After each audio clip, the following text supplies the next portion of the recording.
미국의 자존심이라 불리던 항공모함 트루먼호가 처참한 모습으로 전 세계에 생중계됐다. 충돌 사고 이후 복구되지 못한 채 선체 곳곳이 너덜너덜해진 그 거대한 함정의 모습은 단 한 장의 사진만으로도 미국 해군의 위신을 흔들어 놓았다. 한때 세계 바다를 지배하던 미 해군의 상징이 지금은 현수막으로 파손 부위를 가린 채 기념식 배경에 세워져 있었다. 더 이상 감출 수 없는 쇠락의 징후였다. 9월 말 버지니아주 노폭 해군기지. 해군 창건 250주년을 기념하는 트럼프 대통령의 연설 뒤편에는 니미츠급 항공모함 트루먼호가 자리하고 있었다. 하지만 그 웅장함 속엔 깊은 균열이 숨어 있었다. 올해 2월 지중해에서 발생한 충돌 사고로 인해 함체가 심하게 손상되었지만 미국은 8개월이 지난 지금까지도 수리를 완료하지 못한 상태였다. 거대한 현수막은 사실상 상처를 덮기 위한 가림막에 불과했다. 트럼프는 이날 연설에서 미국의 해군력은 그 어느 때보다 강력하다고 자신있게 말했다. 그러나 그 말이 끝나기도 전에 언론과 전문가들은 그 배경에 놓인 트루먼호를 주목했다. 세계 최강이라 불리는 미국이 왜 그토록 간단한 수리조차 완료하지 못했는가? 이 질문은 곧 미국 조선 산업의 붕괴와 맞닿아 있었다. 트루먼호는 1998년에 취역한 니미츠급 핵추진 항공모함으로 10만 톤급의 거대한 함정이다. 그러나 이번 사고 이후 미 해군은 그 복구 작업을 해외 조선소에 의뢰하지도 자체 수리도 완료하지 못했다. 미국 내 수리 설비가 낙후되고 인력이 부족하기 때문이다. 과거 세계 제1의 조선 강국이던 미국이 이제는 함정을 제대로 고칠 능력조차 잃어버린 것이다. 더 충격적인 사실은 이 사건이 단순한 사고가 아니라는 점이다. 2017년 이후 미 해군은 여러 차례의 충돌과 사고를 겪었지만 그때마다 근본적인 개선은 이루어지지 않았다. 이번 트루먼호의 파손은 미국 해군 체계 전반의 구조적 문제를 드러내는 상징적인 사건이었다. 자국 내에서조차 해군력 재건이 불가능하다는 현실, 바로 그것이 오늘날 미국이 직면한 위기였다. 현지 언론은 트루먼호의 수리불능 사태를 두고 미 해군의 굴욕이라 표현했다. 더 이상 해군 강국이라 자부할 수 없는 미국의 현실이 그대로 드러난 것이다. 그리고 바로 이때 미국이 의지할 수밖에 없는 나라가 있었다. 대한민국이었다. 한국의 조선 기술력은 이미 세계 정상급이다. 울산과 거제, 부산의 거대한 조선소들은 초대형 유조선, LNG 운반선, 군함까지 세계 시장의 절반 이상을 점유하고 있다. 미국이 아무리 군사대국이라 하더라도 조선 기술력만큼은 한국을 따라올 수 없다는 사실을 누구보다 잘 알고 있었다. 트루먼호의 사고는 단순한 함정의 파손이 아니라 미국 해군이 대한민국의 도움 없이는 한 걸음도 나아갈 수 없다는 사실을 증명한 사건이었다. 세계 패권의 무게중심이 서서히 이동하고 있었다. 이제 바다 위의 주도권은 조선 기술의 나라 대한민국으로 향하고 있었다. 부산 남구 용호동 해군 작전기지에는 최근 미국의 7함대 지휘함 블루리지함이 입항했다. 1970년에 취역해 56년째 임무를 수행 중인 이 함정은 현역 미 해군 함정 중 가장 오래된 선박으로 그 자체가 미국 해군의 노쇠함을 상징한다. 그러나 이번 입항은 단순한 친선 방문이 아니었다. 블루리지함은 한국 해군의 정조대왕함과 나란히 정박하며 상징적인 장면을 연출했다. 양국의 전함이 나란히 선 그 순간 미국이 한국의 조선 기술력에 의존하고 있음을 스스로 인정한 셈이었다. 블루리지함의 함장 루이스 카탈리나 대령은 한국과 미국의 동맹은 지금이 가장 강력하다고 강조했다. 하지만 그 말의 이면에는 다른 뜻이 숨어 있었다. 동맹이라는 단어 뒤에는 더 이상 대등한 관계가 아닌 기술과 역량의 차이를 인정한 현실이 있었다. 그는 양국의 함정 준비 태세가 중요하다며 구체적인 언급을 피했지만 사실상 노후화된 자국 함정의 수리 문제를 돌려 말한 것이었다. 실제로 미국의 해군력은 숫자만 보면 여전히 압도적이다.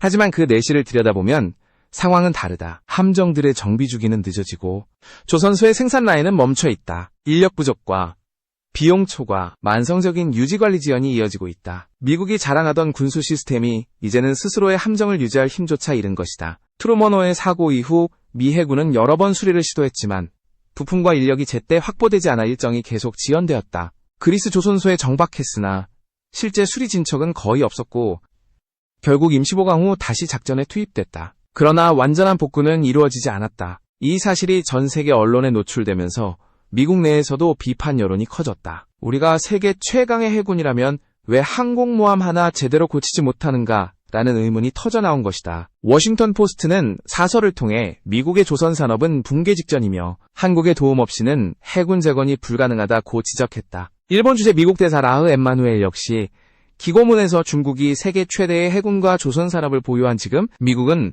동맹국의 산업적 역량을 적극 활용해야 한다고 경고했다. 그의 발언은 단순한 외교적 수사가 아니었다. 미국이 스스로의 기술력으로는 더 이상 함대를 유지할 수 없다는 냉정한 자각이었다. 그렇다면 왜 미국의 조선 산업은 이토록 빠르게 무너졌을까? 이유는 명확하다. 민간 조선업이 붕괴하면서 군수 산업 기반까지 함께 약화된 것이다. 냉전 이후 방대한 군사 예산이 다른 분야로 분산되면서 해군의 함정 유지 시스템은 노후화됐다. 반면 한국은 꾸준히 첨단 기술을 축적해 세계 최고 수준의 선박 생산력을 확보했다. 결국 미국의 현실은 전투 능력보다 더 심각한 산업력의 부재였다. 그 격차를 메우기 위해 미국은 이제 한국의 기술과 경험을 필요로 하고 있다. 더 이상 과거처럼 도와준다는 시혜의 관계가 아니라 도움을 구하는 입장이 된 것이다. 트루먼호의 녹슨 선체는 그저 하나의 사고 흔적이 아니라 쇠퇴하는 미국 조선업의 초상이다. 그리고 바로 그 빈자리를 채우는 존재가 한국이었다. 세계의 해양 패권은 조용히 그러나 분명하게 그 방향을 바꾸고 있었다. 미국 조선 산업의 쇠퇴는 단기간의 문제가 아니었다. 냉전이 끝난 뒤 군비 축소와 함께 조선 관련 예산이 대폭 삭감되었고 그로 인해 숙련된 기술자들이 하나둘 현장을 떠났다. 과거 2차 세계대전 시절 600척 이상의 전함을 동시에 건조하던 조선대국이었지만 지금은 대형 군함 한 척을 짓는 데에도 수년이 걸리고 있다. 이 같은 추세 속에서 남은 조선소들은 상업선 수주조차 버티기 어려운 상황에 놓였다. 조선소의 생산 라인은 비효율적이고 인력은 노령화됐다. 기술 전승이 단절되면서 젊은 세대는 더 이상 조선업을 매력적인 직업으로 보지 않는다. 결국 미국은 함정 수리조차 제때 해내지 못하는 산업적 공백 상태에 빠졌다. 반면 같은 시기 한국의 조선 산업은 정반대의 길을 걸었다. 1970년대 포항제철 건설과 함께 성장한 조선업은 1990년대 이후 세계 시장을 주도하기 시작했다. 현대중공업, 대우조선해양, 삼성중공업 등은 초대형 유조선과 LNG 운반선, 군함을 잇따라 수주하며 세계 조선 1위의 명성을 굳혔다. 특히 한국은 군함과 상선, 해양 플랜트 기술을 동시에 발전시켜 완벽한 조선 생태계를 구축했다. 이 차이는 단순한 기술력의 격차가 아니라 국가 전략의 차이였다. 미국은 전쟁이 끝나자 해군력 확장보다 비용 절감에 초점을 맞췄고 한국은 반대로 기술 투자와 산업 경쟁력 확보에 집중했다. 그렇게 30년이 흐른 지금 조선 기술의 중심은 완전히 바뀌었다. 트루먼호의 사례는 그 결과를 극명하게 보여준다. 미국은 세계 최대의 군사 예산을 보유하지만 정작 함정 한 척을 신속히 수리할 시설과 인력을 확보하지 못했다. 반면 한국은 전 세계 어디에서도 불가능하다고 여겨지는 대형 선박 수리 작업을 단기간에 완수해낸다. 그리스 조선소에서 트루먼호의 수리가 지연된 것도 우연이 아니다. 유럽의 조선소들은 노후 인프라와 제한된 장비로 인해 대형 함정을 다루기 어렵다. 실제로 현지 관계자들은 트루먼호를 완벽히 복구하려면 한국 조선소의 협력이 필요하다고 인정했다. 미국 내에서도 이런 인식 변화가 나타나고 있다. 해군 고위 관계자들은 이제는 동맹국의 조선 능력을 적극 활용해야 한다며 한국과의 협력 필요성을 언급하고 있다. 워싱턴 정가에서는 해외 정비 허브를 한국에 설치하자는 구체적인 제안까지 나왔다. 결국 미국이 선택할 수 있는 길은 하나뿐이었다. 스스로 무너진 조선 산업을 되살리기 위해 한국과 손을 잡는 것이다. 그들은 자존심을 내려놓고 현실적인 생존 전략을 택했다. 이제 미국이 주도하는 새로운 프로젝트, 이른바면 해군 조선 협력 프로그램이 추진되기 시작했다. 명목상으로는 상호 협력 사업이지만 실상은 미국이 한국의 기술력에 기대어 자국의 해군력을 회복하려는 시도였다.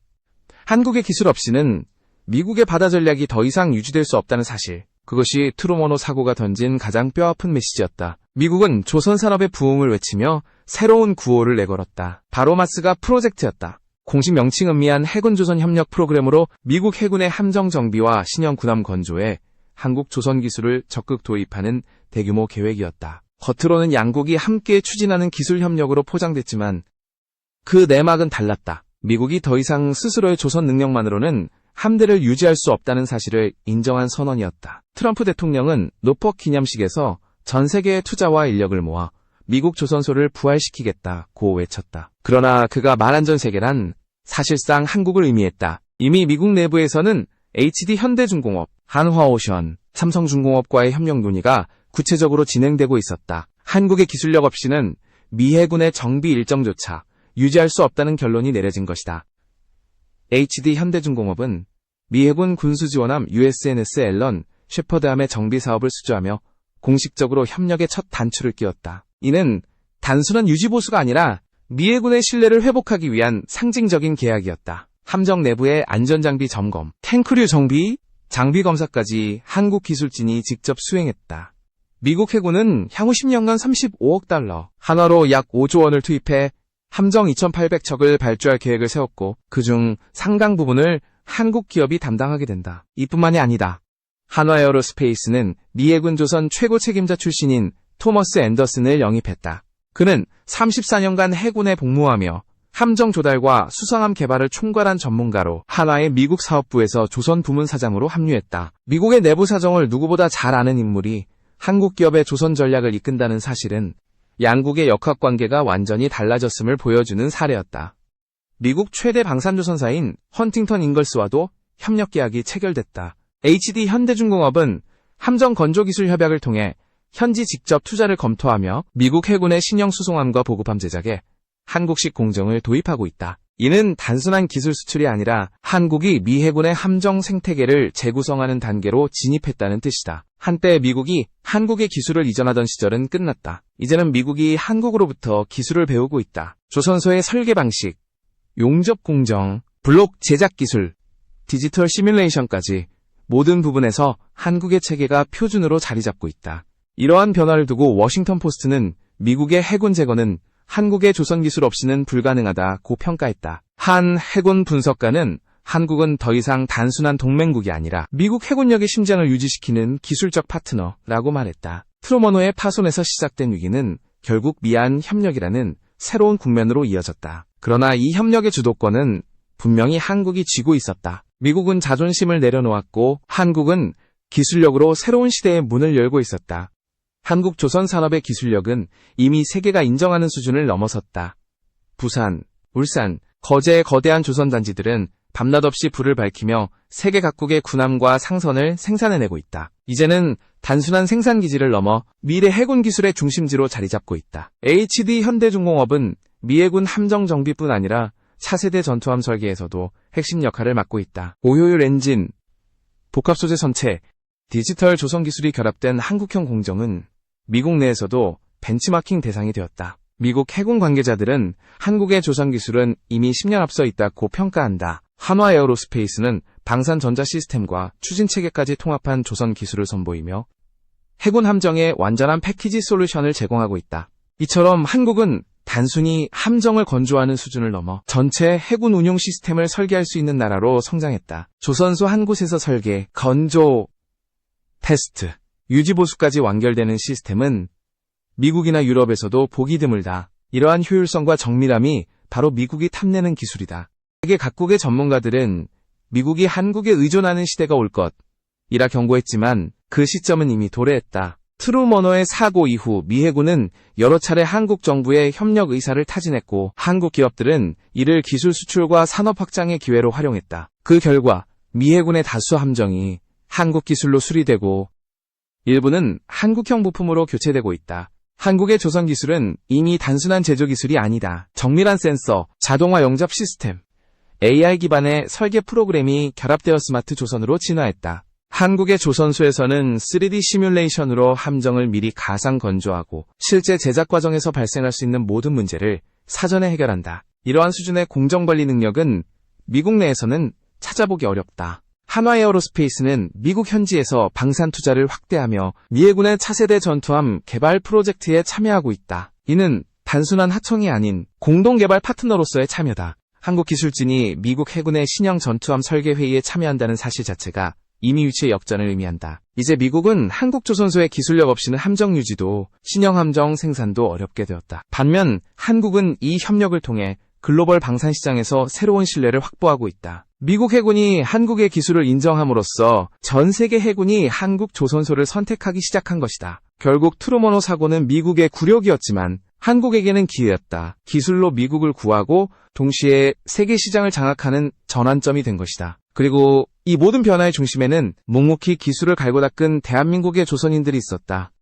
트루먼호의 파손으로 시작된 한 장의 사진은 결국 세계 해군의 균형을 바꿔놓았다. 미국이 자랑하던 함정이 수리되지 못한 채 기념식의 배경으로 세워지고 그 그림자 속에서 한국의 기술이 빛나기 시작했다. 이제 세계는 미국이 아닌 대한민국을 주목하고 있다. 미국의 언론은 점점 더 자주 한국 조선소라는 단어를 사용한다. 블룸버그, 워싱턴 포스트, 뉴욕타임스까지 모두 한 목소리로 말한다. 미국 해군은 한국의 도움 없이는 자립할 수 없다. 이 표현은 단순한 기사 제목이 아니라 지금의 현실을 요약한 문장이다.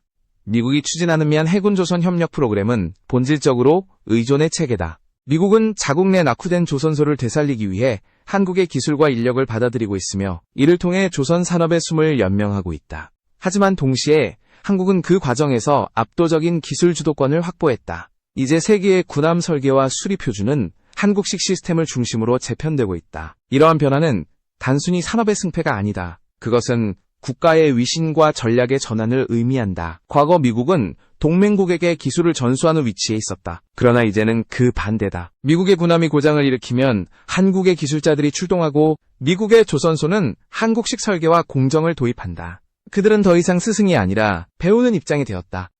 한국에게 이 변화는 새로운 시대의 서막이었다. 전쟁의 시대를 넘어 기술의 시대에서 대한민국은 해양 패권의 설계자로 자리 잡고 있다. KF-21로 하늘을 지배하고 한화와 현대가 바다를 장악하는 구조가 완성되어가는 것이다. 이는 단순히 방산 수출의 성공이 아니라 국가 기술력의 상징이었다. 이제 세계 각국은 한국의 조선 기술을 배워가고 있다. 동남아, 중동, 유럽까지 한국식 스마트 조선소 모델이 확산되고 한국의 엔지니어들이 각국 해군 프로젝트의 자문으로 참여하고 있다.